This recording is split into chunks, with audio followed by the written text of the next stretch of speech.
चलिए अगली खबर का रुख कर लेते हैं। तो भोपाल के चर्चित ट्यूशा केस में जांच को लेकर बड़ी अपडेट सामने आई है। एम्स मेडिकल बोर्ड ने अपनी अंतिम फॉरेंसिक रिपोर्ट सीबीआई को सौंप दी है। 11 पन्नों की ये फाइनल मेडिकल बोर्ड रिपोर्ट सीलबंद लिफाफे में जांच एजेंसी को दी गई है। बताया जा रहा है कि रिपोर्ट वैज्ञानिक आधार पर गहन जांच के बाद तैयार की गई है, जिसमें मामले को लेकर स्पष्ट निष्कर्ष दिए गए हैं। मेडिकल बोर्ड के सदस्य डॉक्टर सुधीर गुप्ता ने कहा है कि रिपोर्ट सच्चाई और न्याय के हित में तैयार की गई है। अब इस रिपोर्ट के आधार पर सीबीआई अपनी आगे की जांच बढ़ाएगी और कोर्ट की कार्रवाई में भी मदद मिल सकती है। रिपोर्ट आने के बाद ट्यूशा केस की जांच को नई दिशा मिलने की उम्मीद भी जताई जा रही है। तो वैज्ञानिक आधार पर एम्स मेडिकल बोर्ड ने अपनी अंतिम राय दी है। गहन जांच के बाद इस रिपोर्ट को आपको बता दें कि तैयार किया गया है। रिपोर्ट से जांच को नई दिशा मिलने की अब पूरी उम्मीद है। तो चर्चित ट्यूशा शर्मा की मौत से जुड़ा हुआ ये पूरा मामला है, जिसमें आपको बता दें कि अंतिम फॉरेंसिक रिपोर्ट जो है वो भेज दी गई है। अब देखना होगा कि उसके आधार पर आगे इस मामले में क्या कुछ नया मोड़ निकलकर सामने आता है। तो ज्यादा जानकारी के लिए हमारे सहयोगी गौरव गुप्ता हमारे साथ जुड़ चुके हैं। गौरव, फाइनल अंतिम रिपोर्ट जिस तरीके से बोला जा रहा है कि एम्स की तरफ से अंतिम रिपोर्ट जो है वो सौंप दी गई है, क्या कुछ उस रिपोर्ट में हो सकता है और उस रिपोर्ट को लेकर आपके पास क्या कुछ जानकारी?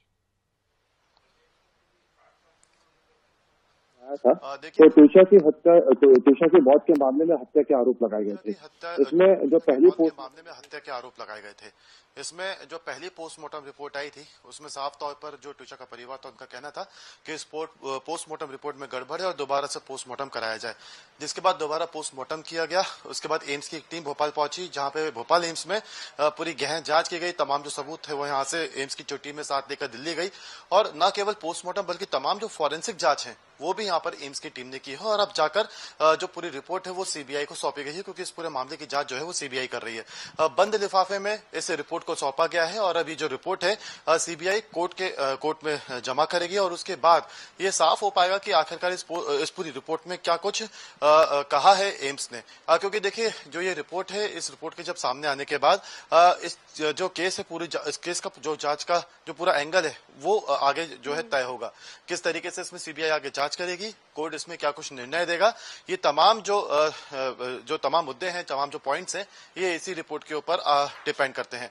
क्योंकि अगर पोस्टमार्टम और जो फॉरेंसिक रिपोर्ट है उसमें ये तय होता है कि ट्यूशा की मौत आत्महत्या की वजह से हुई थी, तो कहीं ना कहीं एक बड़ा सेटबैक इस पूरे मामले में लगेगा। क्योंकि ट्यूशा के जो परिवार है उसे लगातार हत्या की बात इस पूरे मामले में कही है, लेकिन अगर इस रिपोर्ट में अगर हत्या की बात स्पष्ट होती है तो कहीं ना कहीं भोपाल एम्स की जो जांच हुई थी और जो पुलिस की इन्वेस्टिगेशन थी उस पर कई तरह के सवाल खड़े हो जाएंगे। ऐसे में अब सीबीआई कोर्ट में अपनी रिपोर्ट में क्या कुछ देती है, इस रिपोर्ट में क्या कुछ निकलता है, उस पर अब सबकी नजरें टिकी हुई हैं। क्योंकि जो इस पूरी टीम के जो अध्यक्ष थे डॉक्टर सुधीर, उनके साफ तौर पर ये कहना है कि तमाम तथ्यों की जांच परख करने के बाद ही इस रिपोर्ट को तैयार किया गया है और इस रिपोर्ट के आधार पर अब आगे की जो जांच है वो तय की जाएगी। अब फिलहाल सीबीआई के पास इस रिपोर्ट सौंप दी गई है और अब सीबीआई इस रिपोर्ट को भोपाल कोर्ट में भी पेश करेगा और उसके बाद देखना होगा कि क्या कुछ निकलकर इस पूरे मामले में आता है। जी, तो बिल्कुल सीबीआई को रिपोर्ट सौंप दी गई है। 11 पन्नों की इस रिपोर्ट पर सबकी नजरें हैं। गिरिबाला सिंह और उनके बेटे की, मतलब ट्यूशा के पति की अगर बात करें तो उन पर अभी फिलहाल किस तरीके की कानूनी कार्रवाई चल रही है?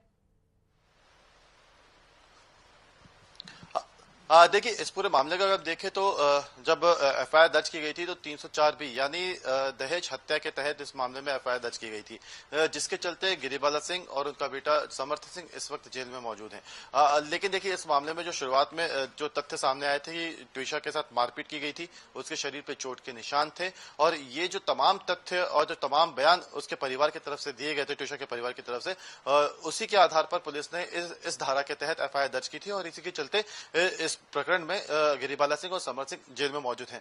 लेकिन अब जो पोस्टमार्टम रिपोर्ट सामने आएगी, जो भी अपनी जांच रिपोर्ट सीबीआई कोर्ट को सौंपेगी, उसके आधार पर फिर आगे ही कार्रवाई तय होगी। देखिए क्योंकि इसमें एक बात तो स्पष्ट है कि कहीं ना कहीं ट्यूशा को प्रताड़ित किया जाता था, जिसके चलते उसने आत्महत्या की है।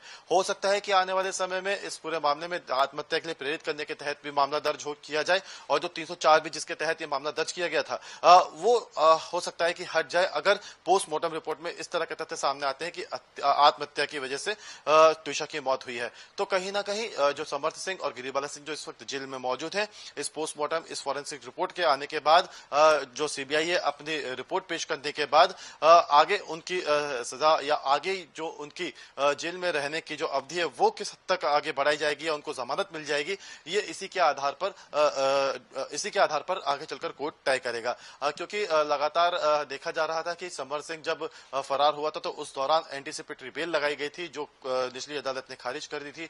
गिरिबाला सिंह की अग्रिम जमानत मिल गई थी लेकिन हाई कोर्ट ने उसे खारिज कर दिया गया था, क्योंकि जिस धारा के तहत इस पूरे मामले में एफआईआर दर्ज की गई है वो कहीं ना कहीं अपने आप में काफी गंभीर है और इसी के चलते दोनों ही इस वक्त जेल में मौजूद है। लेकिन जिस तरीके से जांच में जैसे जैसे तथ्य सामने आते हैं उसके आधार पर केस का जो भी निर्णय होता है, जो भी कोर्ट का आदेश होता है और जो भी जांच का एंगल होता है वो तय होता है। और इस पोस्टमार्टम और इस फॉरेंसिक रिपोर्ट को इस पूरे मामले की सबसे अहम कड़ी माना जा रहा था, क्योंकि देखिए जब पहला पोस्टमार्टम हुआ था तो उस समय एक लिगेचर जो सबसे महत्वपूर्ण सबूत होता है। देखने वाली बात होगी कि ये जो 11 पन्नों की रिपोर्ट एम्स की तरफ से सीबीआई को सौंपी गई है उसमें क्या कुछ लिखा गया है, क्या कुछ उस रिपोर्ट में, और उसके आधार पर अब ये केस कौन सा नया मोड़ लेता है। फिलहाल आप हमारे साथ जुड़े थे, जितनी भी जानकारी आपने हमारे साथ साझा की है उसके लिए आपका शुक्रिया।